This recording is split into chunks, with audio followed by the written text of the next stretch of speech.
mbokk yi asalaamaaleykum daal leen ak jàmm ci seeni xibaari jaww ji mbokk yi ñu leen di yëgal ne température mi ngi commencé de wàññeeku tuuti guddi gi jàpp suba tal bi waaye nag suba incha allah buñ ci yegsee ñoo ngi xaarandi ay niir yoo xam ne mën nañ ko nemmeeku tuuti ci dëkk yi nga xam ñoo féete ci peegu géej bi ak ci bët gànnaar réew mi digg réew mi moom ak côté penku mbokk yi ñoo ngi fay xaarandi tàngaay bu xaw a tar ak ay asamaan soo xam ne dina ñàkk ay niir ñu xool suñu nataal image satellitale ak asamaan si nga xam ne mi ngi wéy di am tuuti ay niir waaye niir yoo xam ni mu ngi nar a gën a ami doole ci bët gànnaar réew mi naka noonu dëkk yi nga xam ñoo fare ci peegu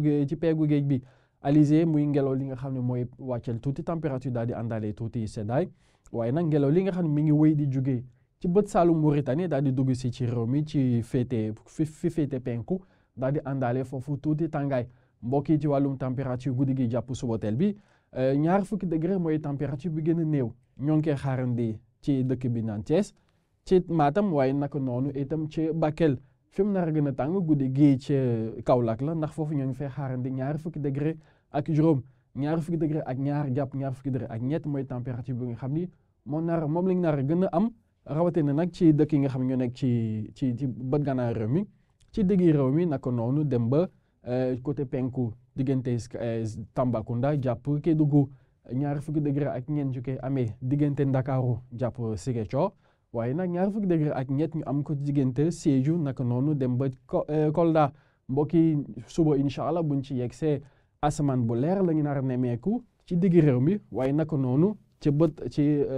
penku réew mi ci côté dëkk yi nga xam ñoo fare ci soow ci bët saalum réew mi itam ñoo ngi fay xaarandi ay tuuti asamaan suba xam ne dina am tuuti niir waaye niir fi mu nar a gën a amee doole ci bët gànnaar réew mi la ba foofu sax li ñu fay desandi ndax foofu ñoo ngi fay xaarandi fanweeri degré ak juróom-ñaar ci Ndar géej jàpp fanweeri degré ak juróom-ñeent loolu diggante Thiès Louga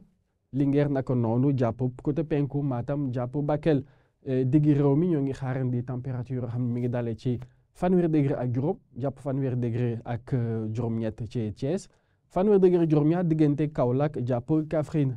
jàpp Fatick fanweeri degré ak ñaar mooy température bi nga xam moo nar a gën a néew ñu koy xaarandi ci Ndakaaru waaye nag fanweeri degré ak ñett ñu koy xaarandi ci diggante Ziguinchor fanweeri degré ak ñeent Sédhiou naka noonu dem ba Kolda fanweeri degré ak juróom ñu koy xaarandi bokk yi ci Kédougou lii moo gënoon fës ci xibaar yi nga xam ne amoon nañ mbégte dégtal leen ko waaye xibaar yi nag mi ngi wéy ba tey ci suñu xaarale yees yi ñu leen di ñaanal guddi jàmm salaam mbokk yi jërë ngeen jëf.